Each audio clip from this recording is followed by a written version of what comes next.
Hello everyone, அனைவருக்கும் வணக்கம். நாம் நவடேஸ் ஜென்சி அப்படிங்கிற ஒரு வார்த்தையை கேள்விப்பட்டிருப்போம். ஸோ அந்த ஜென்சிங்கிற வார்த்தைக்கு மீனிங் என்ன, ஒரு சில ஜென்சி வேர்ட்ஸும் எக்ஸாம்பிள் சென்டென்சஸும் பார்க்க போகிறோம். வாங்க படிக்கலாம். இந்த வீடியோவில் இப்போ நம்ம அடிக்கடி கேள்விப்படக்கூடிய ஒரு வார்த்தை ஜென்சி. ஜென்சி. இப்போ இந்த ஜென்சினா என்ன, யாரை ஜென்சின்னு சொல்கிறோம் அப்படிங்கிறத ஃபஸ்ட்டு பார்க்க போகிறோம். நம்ம ஸ்போக்கன் இங்கிலீஷ் அப்படின்னு வந்துட்டாலே நம்ம பேசும்பொழுது நிறையா வார்த்தைகளை பயன்படுத்துவோம். அது இன்டர்நெட்டாக இருக்கட்டும், இல்லை சோஷியல் மீடியாவாக இருக்கட்டும், இல்லை நம்ம வாட்ஸ்அப்பில் மற்றவங்கள்ட்ட சேட் பண்ணக்குள்ளையாக இருக்கட்டும், இல்லை ஏதோ ஒரு வீடியோஸில் நம்ம பார்க்கும்பொழுதாக இருக்கட்டும், இல்லை பொதுவாக ஒருத்தவங்க பேசும்பொழுது இந்த ஜென்சி வேர்ட்ஸ் அப்படின்னு சில வேர்ட்ஸ்லாம் இருக்குது, அதெல்லாம் பயன்படுத்தி பேசுகிறாங்க. ஸோ அது அவங்க என்ன பேசுகிறாங்க அப்படிங்கிறத நம்ம புரிஞ்சுக்கணும். அப்படின்னா இந்த ஜென்சி வேர்ட்ஸ்லாம் நம்மளுக்கு தெரிஞ்சிருக்கணும். அதுக்கு முன்னாடி ஜென்சினா என்ன அப்படிங்கிறத நம்ம தெரிஞ்சுப்போம். ஜென்சி அப்படின்னா ரஃபாக பீப்புள் வந்து ஒரு 1997லேருந்து 2012க்குள்ளே பிறந்தவங்களை ஜென்சி அப்படின்னு சொல்கிறாங்க.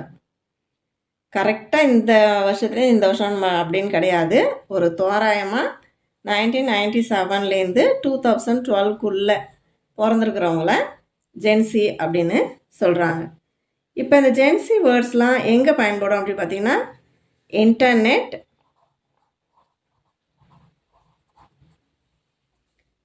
Social media expressions. சோஷியல் மீடியாவில் நம்மளோட கருத்துக்களை பதிவிடுறதுக்கும் இந்த ஜென்சி வேர்ட்ஸ் வந்து பயன்படும்.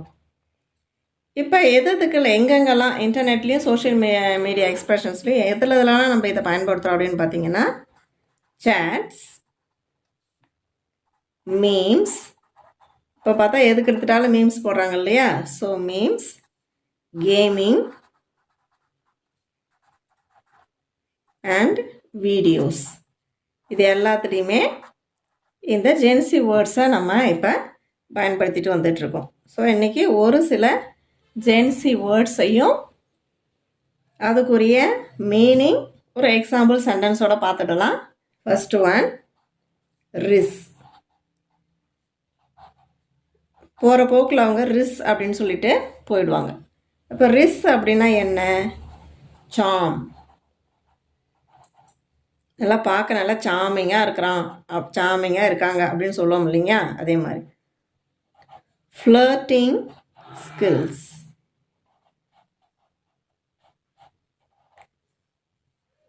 அவங்களோட செயலால் இல்லை அவங்களோட ஜெஸ்டர்ஸ்னால் மற்றவங்கள தன் பக்கம் இழுக்கக்கூடிய அளவுக்கு ஒரு தோற்றம் இருக்கிறது தான் ஃப்ளர்ட்டிங் ஸ்கில்ஸ் ஆர் சாம் அப்படின்னு சொல்கிறது. அதை எப்படி சொல்லுவாங்க அப்படின்னு பார்த்தீங்கன்னா, he has good risk. So அவன் வந்து மற்றவங்களை கவர்ந்து இழுக்கக்கூடிய ஒரு டேலண்ட் அவன்கிட்ட இருக்குது அப்படின்னு சொல்கிறதுக்கு ரிஸ் அப்படிங்கிற வார்த்தையை பயன்படுத்துகிறாங்க. அடுத்தது செகண்ட் வேர்டு என்னன்னு பார்த்தீங்கன்னா, நோ கேப். நோ கேப் அப்படின்னா நோ லை. அதில் பொய் எதுவும் கிடையாது, சீரியஸ்லி அப்படின்னும் சொல்லலாம். உண்மையாக அவங்க சொல்கிறது ஒன்றும் ஜோக்கு இல்லை, பொய் இல்லை, உண்மையாக தான் அவங்க சொல்கிறாங்க அப்படிங்கிறத குறிக்கிறதுக்கு தான் நோ கேப். அதை சென்டென்ஸில் எப்படி சொல்லலாம் அப்படின்னு பார்த்தீங்கன்னா, that movie was amazing, no cap. No cap அப்படின்னா நோ லை அல்லது சீரியஸ்லி அப்படிங்கிற மீனிங்கில் இருக்கும். எக்ஸாம்பிள் சென்டென்ஸ் என்னன்னு பார்த்தீங்கன்னா, that movie was amazing, no cap. அந்த மூவி வந்து ரொம்ப சூப்பராக இருந்துச்சு, அந்த மூவியில் சொன்ன விஷயங்களில் பொய் எதுவும் இல்லை அப்படிங்கிற மீனிங்கில் தான் இது வரும். அடுத்தது பார்த்தீங்கன்னா, கேப். ஸோ இதிலே தெரிஞ்சது நோ கேப் அப்படின்னா நோ லைன்னு பார்த்துட்டோம். ஸோ கேப்னா ஆட்டோமேட்டிக்கலி லை, அதில் உண்மை இல்லை, போலித்தனமானது, ஃபேக் அப்படின்னு அர்த்தம். எக்ஸாம்பிள் பார்த்தீங்கன்னா தட்ஸ் கேப்,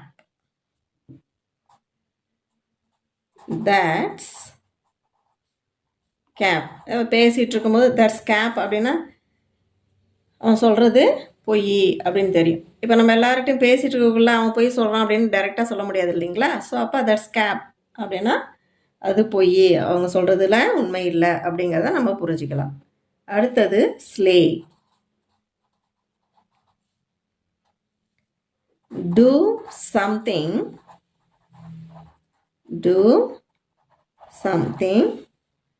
extremely well. ரொம்ப சூப்பராக நல்லா செய்யறது.